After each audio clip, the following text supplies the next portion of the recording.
The Exorcist Believer is a new take on the 1973 classic that has major potential for 2 killer sequels. It stays grounded in the original narrative with Ellen Burstyn's return as Chris MacNeil.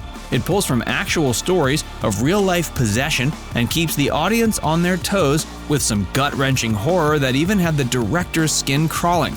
There's already a high bar attached to this movie because the 1973 film made such an impact on pop culture in general. See, I can do it too, Kay. You don't scare me, sweetie. But this Blumhouse movie is the most expensive one they're making yet. Jason Blum and his production company signed on with Universal for a $400 million deal. The money, Skylar, where is the rest? That entails 2 potential sequels. He says this is the riskiest movie of his entire career.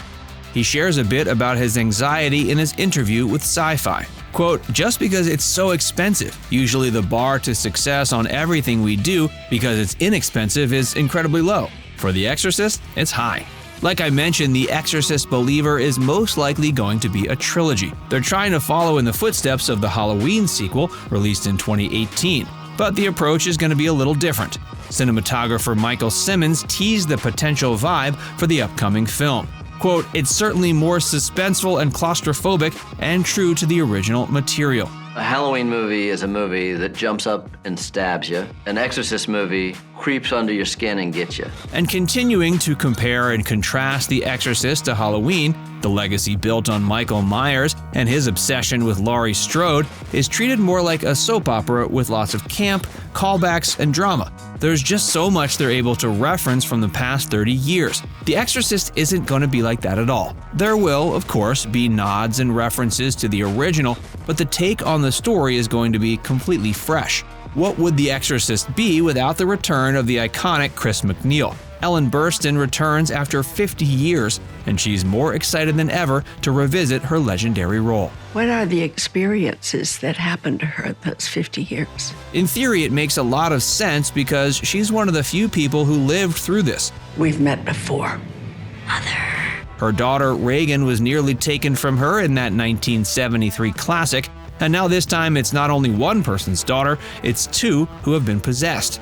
Also, in real life, over the course of these 50 years, people have come to Ellen with their own personal stories that relate to her character's journey. The evolution of this project began with some of my inspiration from Ellen and her real life story. Which brings us to the topic of the immense research that was done to bring this story to life. When director David Gordon Green was researching possessions for this movie, he found a case where up to 5 people were possessed at the same time by the same entity. Thinking of that scenario and exploring all the perspectives of each possessed person and the people trying to help them became the driving force of this movie's conflict. If you think about things differently than I do, how do we work together to free these kids of this being? Lydia Jewett and Olivia Marcum, the possessed teenagers in question, had a lot of fun getting into character, especially when it came to the makeup. I have this big bulge on the side of my head, so sometimes in a scene I'll turn like that so the light can catch it. And even when they didn't have creepy makeup or prosthetics to work with,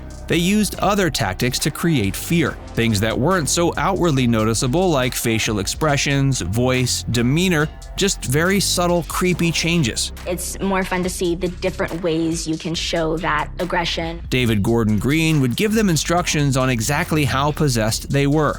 50% demon, 80% demon, and they'd have to adjust accordingly. I think that's the fun and challenging part, is finding those differences, The 2 girls are also best of friends on and off set. What's more fun on a creepy set like this than being possessed with your bestie? Their personalities are also actually opposite to that of their characters. In the film, Catherine is the one who's always pushing Angela to talk to people and be more outgoing. I think the dynamic is a lot like ours, but locked, because I'm more the introvert and she's more the extrovert. The climax of this movie, also known as the ensemble scene for David Gordon Green. He says filming that scene was like running a marathon. It took all day. The difference in experience and skill sets and age and energy, it was tricky in a lot of ways. They ran it through like a play. They did a lot of rehearsals and blocked out all the movements before rolling out all the cameras and equipment. They needed everything to be perfect because it was one of the few scenes where everyone was all together and needed to bounce off one another.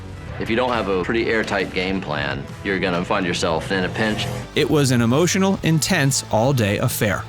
If you don't have a pretty airtight game plan, you're gonna find yourself in a pinch.